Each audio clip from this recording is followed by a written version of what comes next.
Ahana. Today I'm going to recommend Ruby's Worry by Tom Percival.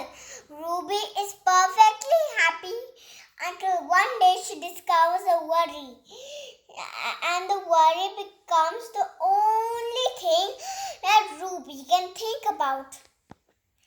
And then she shares the worry with a friend, and the worry began to shrink. So you need to share your worry. So we need to share our worries. Okay. Now let's start.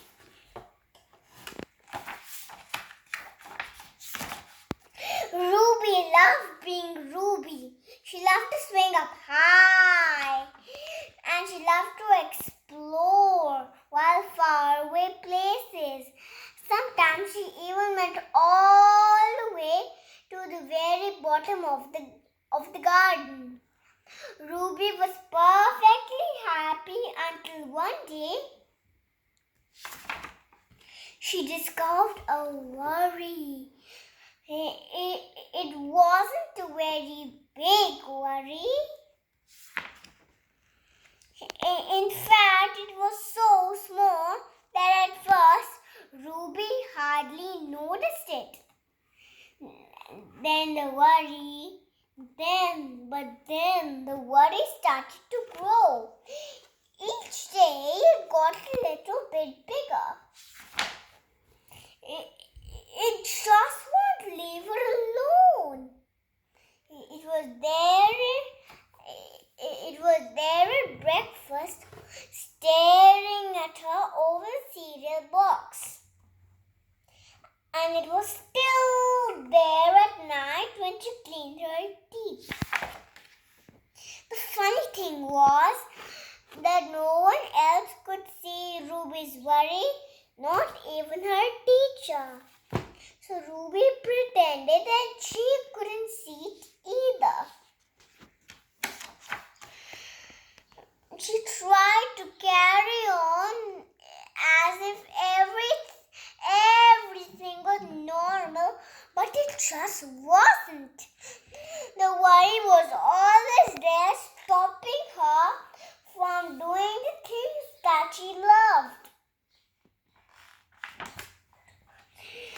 Ruby wondered if the worry would ever go away. What if it didn't? What if it stayed with her forever? Ruby didn't realize that she was doing the worst thing you can ever do with a worry. She was worrying about it. Now the worry was enormous. It could barely fit in the kitchen at tea time. It filled up half of the school bus. And it took up a whole rows at the cinema.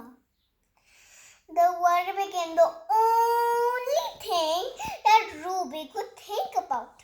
And it seemed like she would never feel happy again.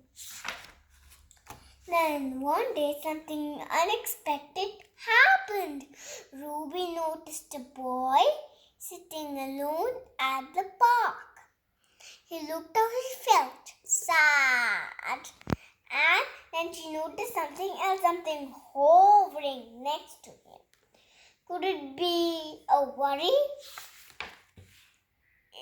It was. Ruby realized that she wasn't the only person with a worry after all. Other people had them too. She asked the boy what was on his mind. And as soon as the strangest thing happened, his worry began to shrink. Then Ruby did the best thing you can ever do if you have a worry. She talked about it. As the words stumbled out, Ruby's worry began to shrink until it was barely there at all. Soon both of their worries were gone. Finally, Ruby felt like herself again. Of course, that wasn't the last time that she'd ever had a worry. Everyone gets them from time to time. But But now that she knew how to get rid of them, and they never hung around for long. So, Ahana, what will you do if you have a worry? I will share it with person. Okay.